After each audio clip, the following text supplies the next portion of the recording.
Sobat Bongkar Abis, kita ketemu lagi. Nah, kali ini mungkin kita bicara agak sedikit ke depan ya. Begini soalnya ya, saya melihat bahwasanya sepertinya Indonesia tidak akan keluar dari kungkungan ya, cengkeraman para oligark ini ya. Nah, mungkin satu indikasinya aja dulu ya. Kabarnya ada berita yang sangat mengejutkan saya. Saya bukan ekonom ya. Bahwasanya Pak Jokowi diangkat sebagai penasehat ya. Dewan Penasehat. Dewan Penasehat di Bloomberg. Dewan Penasehat Global. Kan Bloomberg ini kan satu institusi yang tidak sembarangan gitu ya. Nah, saya tidak punya pretensi menuduh apapun, ya, tapi paling enggak secara rasional aja. Berdasarkan data yang kita temui ya, kan banyak nih masalah posisi RP aja tuh masih ada, jadi masih lekat dalam ingatan kita. Masa orang Bloomberg tidak ingat itu ya? Nah, sedangkan kita masih seluruh rakyat Indonesia juga ingat itu ya, sehingga sepertinya kok ada hal-hal yang perlu kita bahas di sini. Anda kan ekonom ya, apa sih kok ada pertimbangan yang menarik ini menurut saya perlu kita bahas? Gimana, Mas? Iya, ini memang mengejutkan nih Mas Eros. Mengejutkan dalam arti bahwa Jokowi ini kan ditunjuk sebagai Dewan Penasehat Global Bloomberg New Economy. New Economy. Ya, wah, luar biasa ya. Ya itu bahwa kriteria apa sebetulnya yang dipasang oleh Bloomberg itu. Biasanya institusi internasional ini kan mengedepankan mengenai etika, moral dan sebagainya gitu ya. Kalau ada sesuatu atau seseorang yang sudah nominasi bahwa dia nomor 2 sebagai orang pemimpin terkorup di dunia, ini biasanya tuh mereka akan menjauh gitu. Bahwa terbukti apa nggak terbukti itu nomor 2 gitu. Tapi ini institusi yang benar-benar sangat dihormati, berbasis di Den Haag ya, di Belanda dan sebagainya gitu. Nah ini satu. Dan kedua adalah bahwa di sini juga persoalan dalam negeri yang lagi digugat, yaitu mengenai apakah ijazahnya asli atau tidak. Ini pun belum selesai gitu. Bahkan bukti-bukti yang terakhir katanya KPU sudah menyerahkan ijazahnya kepada Roy Suryo dan kawan-kawan gitu. Dan sama gitu yang dibuktikan bahwa ini adalah tidak asli gitu. Ini adalah palsu gitu. Nah ini menarik gitu. Seharusnya institusi internasional seperti Bloomberg ini harus menjauh gitu. Jadi kredibilitasnya ini terancam. Kalau saya bukan seorang praktisi pasar ya, dalam konteks keuangan, apa tidak ada pertimbangan lain? Kalau seseorang ditempatkan kan pasti ada hal-hal yang mungkin menjadi pertimbangan. Tentunya kan pertimbangannya kalau politis sudah pasti enggak lah itu ya. Kalau politis pasti enggak akan mungkin gitu. Tapi pertimbangan ekonomi dalam hal ini bahwasanya katakanlah cuanisme ya. Jadi mungkin saja kan hal ini bisa nggak jadikan pertimbangan bahwasanya mungkin ya Bloomberg melihat ya, wah ini orang sebetulnya lumayan juga nih cuannya kalau kita gunakan gitu loh. Ini apapun kan itu ada penjelasan yang lebih jauh ya. Atau mengenai new economy itu yang kayak apa gitu, jadi nggak jelas itu kan. Ya itulah bahwa ini menjadi tanda tanya besar sebetulnya apa di balik penunjukan ini gitu kan, apa benefit manfaat yang bisa diberikan oleh diterima oleh si Bloomberg ini kan. Biasanya orang menunjukkan sesuatu, menunjuk menjadi Dewan Penasehat, biasanya kan dia berharap bahwa nama ini memberikan kontribusi kan kepada itu.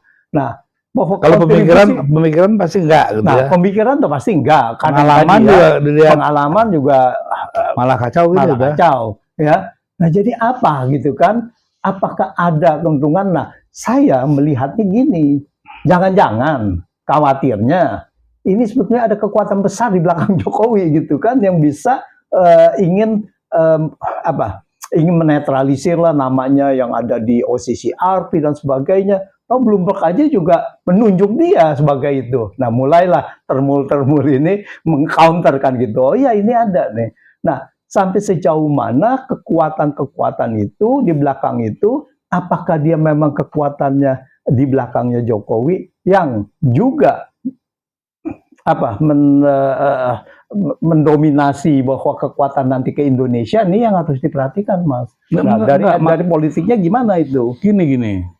Saya justru dengan didudukannya dia di Dewan Penasehat tuh ya, membuat saya jadi berpikir, pendekatan saya kan politis saja ya, nggak politik ya. Saya tidak menyentuh ekonomi, itu budaya Anda lah. Begini, wah kalau memang begini keadaannya, rasanya Pak Prabowo ini harus jelas, tegas ya. Sepertinya negeri ini memang akan terkungkung oleh kekuatan oligarki kalau tidak segera ada pembongkaran secara besar-besaran ya. Begini dah, saya juga mempertanyakan selama 10 tahun ini kan, kekayaan negeri ini ya, resources itu ya, sumber alam kita, kekayaan alam kita ya, semuanya ya, sumber daya dibagi-bagi ya kepada orang-orang tertentu ya. Saya harus bertanyakan pertimbangan apa diberikan kepada sini, sampai ada yang dulunya warga Singapura kalau nggak salah ya. Iya. Sekarang udah katanya bahasa lagu udah jadi Indonesia. Iya, sudah masuk Indonesia. Iya, itu kekayaan yang diperoleh dari batu bara itu luar biasa, kekuatannya luar biasa ya. Sampai saya juga nggak yakin Indonesia sekarang dibilang negara kaya itu nggak lagi. Bahwasanya ada orang Indonesia yang kaya karena kekayaan alamnya ya. Nah, jadi gini, saya mau sharing aja ya. Jadi jangan nanti kan ini termul-termul nih, saya harus tahu apa sih, jangan bilang gitu ya. Dan lu dampingin waktu saat kita merebut kekuasaan dari Pak Orde Baru ya. Orde Baru. Jangan saya terlibat. Waktu dulu saya sama si Hartoyo, masih ingat dah? Iya. Pak Hartoyo ya, almarhum. Iya. Itu kalau kita mau bangun apapun kita panggil tuh, apakah waktu itu Mitsubishi atau yang lain tuh ya, terpanggil. Saya mau bikin ini, mungkin jalan contohnya. Saya mau bikin ini. Pada saat itu negosiasinya bayarnya pakai apa? Oh, kami punya nikel. Kami punya batu bara. Anda mau berapa lama dan silakan. Kita hitung-hitungan di sini. Gitu jadi power trading istilahnya si Pak Hartoyo waktu itu. Dia namanya Mbak Mega. Ada orang yang Mbak Mega masih hidup kok ya. Jadi sekarang nggak bisa gitu. Kalau bilang kita punya batu bara, wah nanti yang punya batu bara besar di Kalimantan ribut. Terus ada apa tuh yang orang Singapura juga Bian ya apa itu ya? Bayan ya.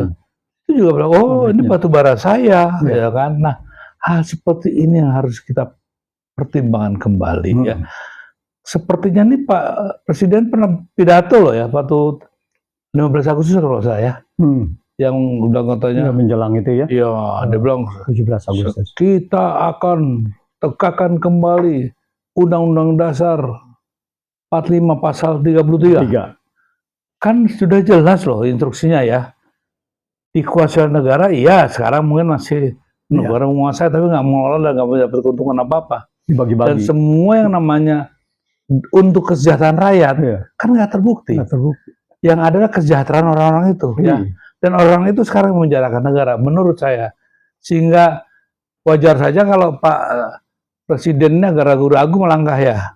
Karena mereka dikepung oleh orang-orang kaya ini, yang sebutnya kekayaan itu dari pelanggaran Undang-Undang 45 pasal 33. Nah, gimana? Apakah para pemikir kita ini ya, saya di bidang politik itu ya kita harus tegas tuh ya. Nah, kalau di bidang ekonomi ya, apakah hal yang saya bicarakan ini tidak logis ya? Bahwasanya sangat logis kan kalau orang yang begitu berkuasa, dia bisa menggoyang negara kok ya. Karena kuotanya begitu besar gitu ya. Menurut Anda gimana nih kira-kira melihat membaca apa yang saya sudah coba gambarkan tadi ya? Iya, itu Pak Hartoyo itu benar begini, bahwa dalam tahap awal kita mau bangun seolah-olah kita nggak ada uang. Lalu kemudian kalau kita mau pinjam pun itu kelihatannya banyak yang menyusahkan lah ya, mempersulit untuk itu. Ada persyaratannya dan sebagainya banyak. Dan salah satu yang dikatakan itu adalah menggunakan kita punya sumber daya untuk kepentingan kita secara nasional, membuat jalan lah dan Iya. sebagainya gitu ya. Bayar pakai itu. Dan bayarnya pakai Iya, itu gitu, karena sehingga kita tidak ada yang namanya utang luar negeri yang begitu besar Iya, gitu, betul. yang akan merusak kurs rupiah nantinya gitu. Iya. Kita harus bayar kurs rupiah ini sekaligus dengan tadi sumber daya itu, kekayaan alam itu, berarti kita sekaligus ekspor gitu. Betul. Nah itu istilahnya kan namanya monetisasi, jadi monetize. Nah, Anda kan seorang ekonom. Ya. Masa sih yang namanya Mbak Sri Mulyani ini ya dengan Pak Jokowi ini ya tidak berpikir seperti itu? Artinya gini, saya jadi curiga nih dengan adanya pengangkatan ini ya, justru saya curiga. Rupanya sudah ada desain besar yang terencana ya, sehingga begitu Pak Jokowi sudah nggak lagi di kuasa, dia masih menguasai semuanya. Karena mereka yang diberikan lisensi itu paling nggak kan ya Pak Prabowo aja buktinya utang budinya kayak begitu sampai nggak jelas sekarang gitu kan langkah-langkahnya. Nah, apakah tidak punya pemikiran nih? Makanya saya bilang nih Mak ya, Anda kan pemikirannya ekonomi. Kalau saya beginilah, cobalah sekarang ini, saya nggak mau lagi ngomong DPR lah gitu, ketua umum partai pada ya. Coba pikirkanlah itu ya. Iya. Masa negara ini dikuasai oleh segelintir orang aja nih ya, nggak lebih dari 100 orang kalau itu yang menguasai Indonesia ini. Bisa apa pemerintah lawan mereka gitu? Kalau nggak ada keberanian sama sekali loh ya. Nah itu, jadi kalau kita lihat ini, wah ini kita harus flashback lagi sewaktu zaman Bung Karno, di mana pada tahun 50-an itu, tahun 57, dia itu asing, nasionalisasi semua yang asing. Ini milik kita, malah kita memberikan kepada asing. Harusnya kan ini bisa diambil kembali. Tahun 67 tuh ya? Itu enggak, tahun 50-an, 50 oh, itu. 50 ya, yang Soekarno itu. Yang Shell segala dulu semua dinasionalisasi, apa BPM ya. Yang itu kan Pertamina kan gitu. Itu semuanya kan milik asing semua gitu, dinasionalisasi. Nah, sekarang ini sudah milik kita malah diberikan kepada asing. Lalu kenapa kita tidak berani mengambil lagi gitu kan dengan monetisasi itu? Nah, kalau kita lihat ini yang akan dilakukan oleh Aceh ini luar biasa. Ini bagus saja tuh ya. Wah, sangat bagus kan. Dia menjalankan Undang-Undang Dasar secara baik tuh. Wah, itu benar-benar dia menjalankan pasal 33 Masa kalau Gubernur Aceh aja berani, ini masa Pak Presiden tidak berani, itu kan aneh kan? Jadi kalau tidak Sri Mulyani dan Jokowi ini jelas-jelasan bahwa ini memang memberikan keberpihakan kepada asing. Pertama, kita punya nikel-nikel itu kan diberikan kepada asing semua. Sewaktu harga nikel itu sangat tinggi sekali, diberikan kebanyakan kepada asing. Dengan cara memberikan insentif pajak, tidak bayar pajak 30 tahun. Itu makanya pajak rakyat diperosin terus. Rakyatnya yang diperosin terus gitu. Itu. Lalu kemudian tidak cukup dari situ, dia memberikan kepada asing, kepada si oligarki dan sebagainya itu melalui Undang-Undang Cipta Kerja, melalui yang namanya status proyek strategis nasional. Semua ketua umum partai setuju. Setuju semua dengan undang-undang itu. Benerin ya. Dengan proyek strategis nasional. Oh, itu di mana-mana tambang nikel segala, termasuk yang di Raja Ampat itu dianggap sebagai proyek strategis nasional. Yang saya kasihan itu teman-teman DPR ya. Mereka kan selalu dicecer terus ya, disalahkan terus. Padahal DPR itu kan katakanlah petugas partai ya kan, bukan wakil rakyat, petugas partai. Sehingga menurut saya memang ini menjadi tanggung jawab. Nah, pada saat terjadi kolusi di mana sebetulnya sekaranglah hasilnya ya, di mana seluruh kekayaan rakyat itu ada hanya segelintir orang yang menguasai ini ya, dan mereka bisa mengarahkan Indonesia mau kemana aja perginya. Nah, ini yang sebetulnya menjadi pemikiran. Saya mintalah para ekonom kita gitu ya, para pecinta Republik ini di bidang politik, dan himbauan kepada ketua umum partai ya, kembalilah ke jalan yang benar gitu ya. Bahwasanya Undang-Undang Dasar 45 pasal 33 itu sudah jelas loh mengamanatkan loh. Amanat loh. Amanat. Jadi kalau tidak dikerjakan artinya pelanggaran. Pelanggaran. Nah, makanya saya bilang sama teman-temannya, ada nggak kira-kira dari pemikiran secara ekonomi ya. Sebenarnya pajak-pajak rakyat ini nggak perlu diperas begini kan ya. Kalau pajak-pajak yang bisa atau cara penanganan, pengolahan atau bagaimana mengelola kekayaan negara ini dari sumber daya alamnya gitu ya. Seperti kok bisa ya kalau minyak tanah pengelolaan minyak di Iya. Indonesia itu kan berapa sih yang ngerjakan kalau nggak salah cuma 18% ya. Iya. Ya toh, walaupun nanti ada cost recovery-nya juga ada gitu. Iya. Tapi tetap itu kan cuma segitu. Sementara di bidang batu bara, nikel, kayaknya semuanya the whole lot itu kan. Iya.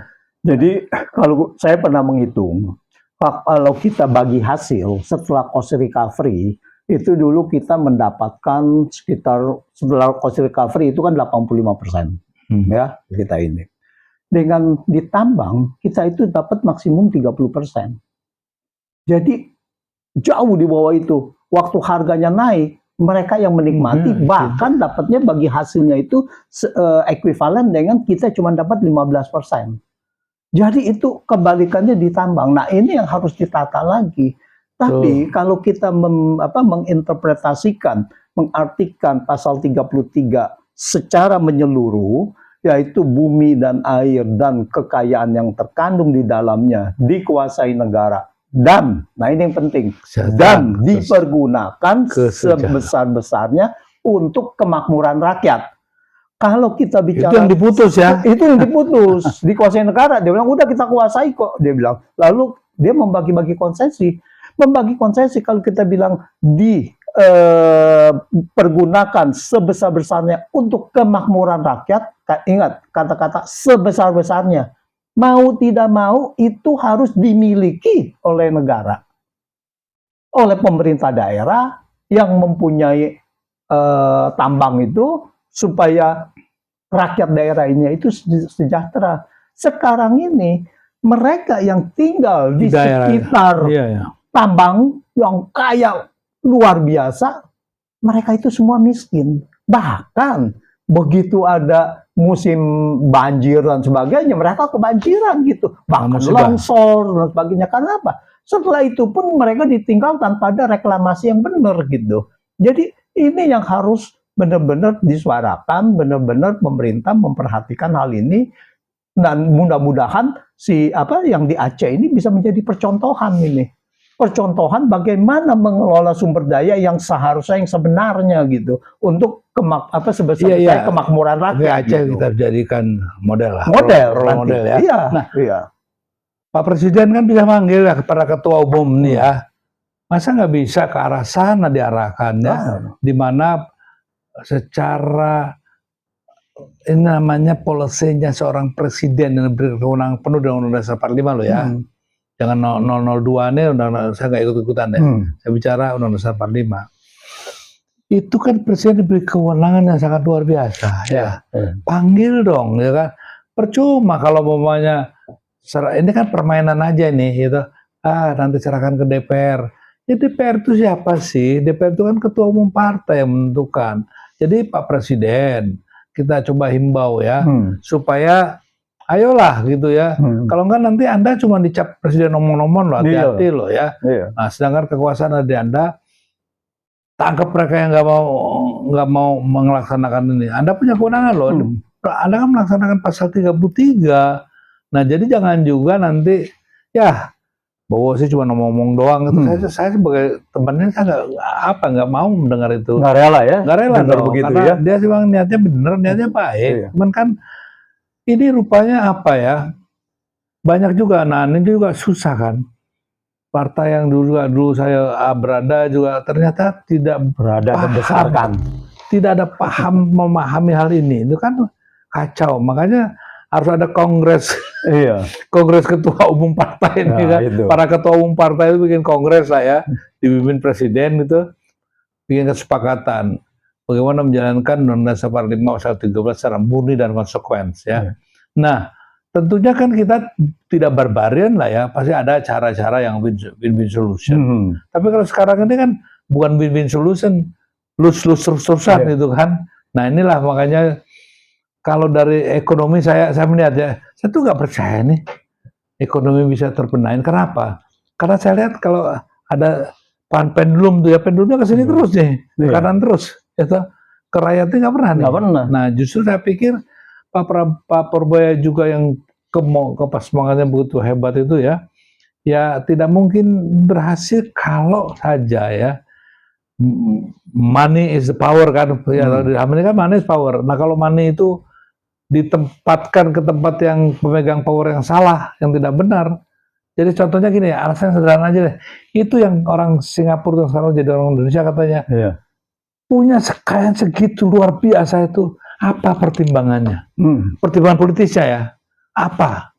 Jangan-jangan, nah jadi orang kan bisa berpikir yang enggak ya, jangan-jangan nih ada kong kali kong juga sama pemegang kekuasaan. Nah sehingga, wah ini dia ini orang yang bisa yang ngatur semuanya ini, gua jadi penasehat deh kan gitu ya. Ini kan pemikiran yang itu cuan yang tadi itu ya, penasehat itu ya. Iya dong. Menjadi itu ya. Karena itu sehingga akhirnya kayak gini lah. Jadi kan ini kan permainan yang membuat orang juga ngelihat pangkat itu melihat merendahkan Pak Prabowo sekali gitu ya. Saya pikir saya sih tetap aja melihat karena saya kenal secara pribadi, saya kenal integritas dia kok gitu ya. Sehingga nggak layaklah dia diperlakukan seperti ini gitu. Maksud saya coba lah ini, umpamanya memang para pendukung partai ya Pak yang mendukung Pak Prabowo sekarang berpihak dong kepada polisinya dia untuk melakukan melaksanakan Undang-Undang 45 pasal 33 secara dan konsekuen. Kalau nanti ada partai penyeimbang nih PDIP kamu ikut gitu ya nanti itu kita selesaikan lah gitu ya. Dan enggak, kalau sampai partai penyeimbang tidak mendukung masalah ini, selesai dia. Dan saya jamin dia akan selesai. Nah, saya rasa mereka tidak berani untuk tidak mendukung. Nah iya pastilah. Iya. Karena ini untuk rakyat, dan rakyat akan melihat, akan menonton gitu kan. Lihat aja seperti ya sekali lagi saya kasih contohkan mengenai Gubernur Aceh, ya itu dia didukung luar biasa. Dia menyerukan, dia bilang dalam 2 minggu semua 1000 ekskavator itu harus keluar hutan. Mantap ya. Wah semua didukung bener sama rakyatnya gitu. Wah itu hebat. Dan sudah begitu dia langsung mengikuti juga dengan memberikan rumah gratis kepada kaum yang tidak itu. Rumah gratis. Bener-bener rumah dibangun dan dikasihkan gratis gitu. Jadi nggak omong-omong gitu kan. Nah hal-hal seperti ini yang dia melaksanakan benar-benar yang pasal 33 tadi dan 34 fakir miskin itu dipelihara oleh. Makanya kalau kekayaan negara ini jadi hasil tambang yang diambil mereka ini ya. Rakyat Indonesia itu mungkin ya satu orang tuh layak nggak ada lagi naik beca gitu. Oh iya, setidak-tidaknya bahwa mereka itu sejahtera dan tidak ada yang seperti sekarang ini kategori rakyat miskin menurut Bank Indonesia 194 juta orang. Bayangkan. Yang pendapatannya di bawah 1,5 juta. Tapi gini kalau kita ngomong gini, dibilang katanya memprovokasi. Inilah ini aduh termo ternyata apa ya? Basar-basar ini jangan keterlaluan. Nah, kita sebentar Mas. Nah, ini kita memprovokasi untuk kebaikan, untuk perbaikan. Ini kan karena ini kan Bank Dunia datanya data Bank Dunia gitu. Kita memang memprovokasi untuk perbaikan gitu. Jadi provokasi ini apa? Kita mengungkapkan satu data demi perbaikan bagi masyarakat Indonesia, bagi rakyat Indonesia gitu. Jadi kembali nih ya kepada Pak Menteri Keuangan ya. Saya bukan ekonom, cuman saya bisa lihat ya. Saya mencoba meyakinkan beliau bahwa tanpa mengutik-utik masalah ini adalah Anda itu nanti bantar tawan orang gitu ya. Dan nanti jangan juga nanti malah rakyat yang dibebani. Kan sekarang udah sedang nih ya. Dia bilang wah ini harapan lah jadi the new hope is coming gitu kan. Ke Cipurbaya nih kan. Nah, tapi juga tanpa ada penegakan hukum yang pasti ya, penegakan katakan aturan main dan perundang-undangan sebagaimana yang diberikan atau diamanatkan oleh para pendiri republik lewat Undang-Undang 45 itu ya. Kalau nggak dijalankan, saya berani taruhan lah Pak Purbaya itu nggak kemana-mana kecuali dipermalukan. Nah, ini kita rakyat Indonesia ini sudah beberapa kali diberikan new hope. Dari Time ya, ingat nggak waktu Time itu waktu 2014 New Hope. Jokowi di situ. Nah, jangan sampai beberapa kali ini New Hope ini akhirnya membanting yang diharapkan ini gitu kan. Akhirnya namanya sendiri cuma New Hope aja, tetapi nanti akan menjadi no hope lagi gitu. Ya itu tentu. Nah itu. Jadi yang tadi itu adalah semuanya adalah prasyarat.